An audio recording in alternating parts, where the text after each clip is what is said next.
Hey, guess what? Winter is coming, and it's time to prepare yourself and your car for this tricky season. If you're lucky enough to live in the South where your wipers never get frozen to the windshield, it's one thing. But not being that lucky, I sometimes have to spend hours digging my car out of the snow. Well, it's good I have some useful tricks in stock.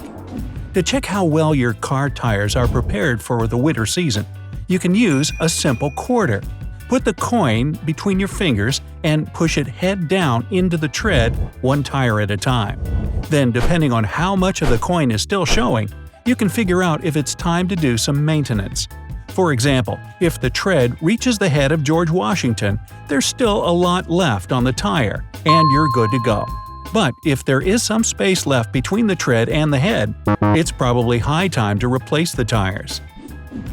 Try to check the pressure in your tires every now and then, especially before the winter season. If the tires aren't inflated well enough, you'll waste more fuel for each mile you travel.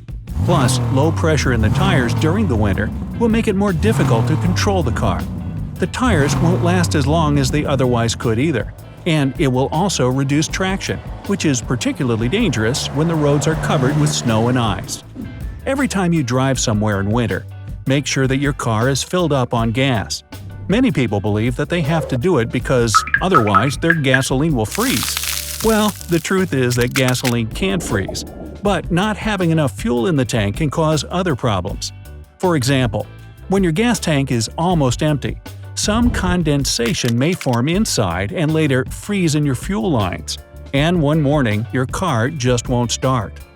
Another great reason for keeping your tank full in the winter is that its heavier weight increases your car's traction, which is particularly useful on slippery days. Let's say you ended up in a snowbank on your way to work. It's not your day, and you're not sure that your boss will appreciate this excuse. And if there are no other drivers around to help you, you'll have to deal with the situation on your own. First, remove the snow that's blocking your car. That's when that shovel you've had in your trunk for ages will come in handy. After that, make sure that no important car parts, like exhaust pipes, headlights, or the windshield, are blocked by snow. Put something that can improve traction under the tires. The most effective solution will be sand, salt, and cat litter, if you happen to have it in your car, of course. Make sure you have the lowest gear possible. The lower it is, the more traction your car will have. If you have this option, turn on the four-wheel drive. While keeping the wheel straight, start to rock your car forward and backward just a few inches at a time. That's how your vehicle will build momentum and gain more and more traction. Do not spin your tires. It will do nothing but dig you even deeper into the snowbank. Make sure you know how to recognize black ice and when you should be particularly careful on the road.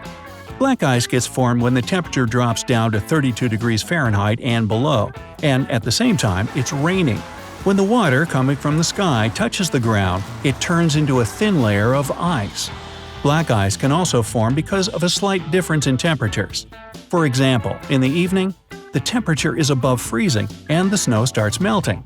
But during the night, it gets colder. That's why when you go out in the morning, you find out that the melted snow has frozen again and created black ice. But, surprise surprise, black ice isn't actually black. It got such a nickname because when a thin layer of clear ice appears on the road, it looks shiny black. And if you know the conditions have been favorable for black ice to appear, be extra careful. Drive more slowly than usual. Don't make sharp turns. And try to spot areas that look as if they are covered with water. If the temperature is below freezing, it can't be water. Most likely, it's black ice. If you didn't manage to identify black ice in time and hit a patch of it, do not slam the brakes or start to steer your car. It may lead to a crash. Try to stay calm, I know, and slow down naturally by taking your foot off the accelerator. It will be great if you manage to find a non-icy patch of the road or a spot covered with snow. Driving over those places will help you get an additional traction, and your car will slow down. And if you've completely lost control of your car, carefully pump the brakes and steer in the direction you need to go.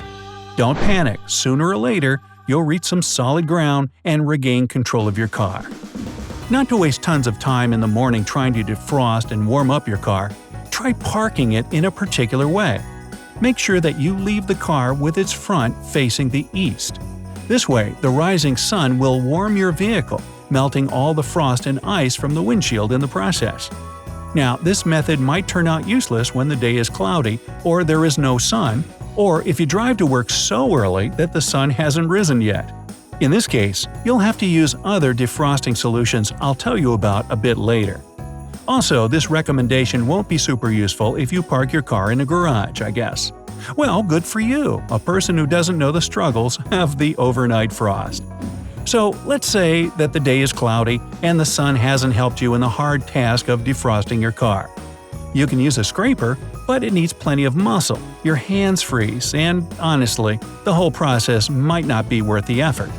But there's an alternative solution that can help you to deal with this nasty frost in a matter of minutes. Mix 2/3 of isopropyl alcohol with 1/3 of water and pour this liquid into a spray bottle. Then dig your car out of the snowdrift that has formed overnight and spray the solution on the windshield. Here you go!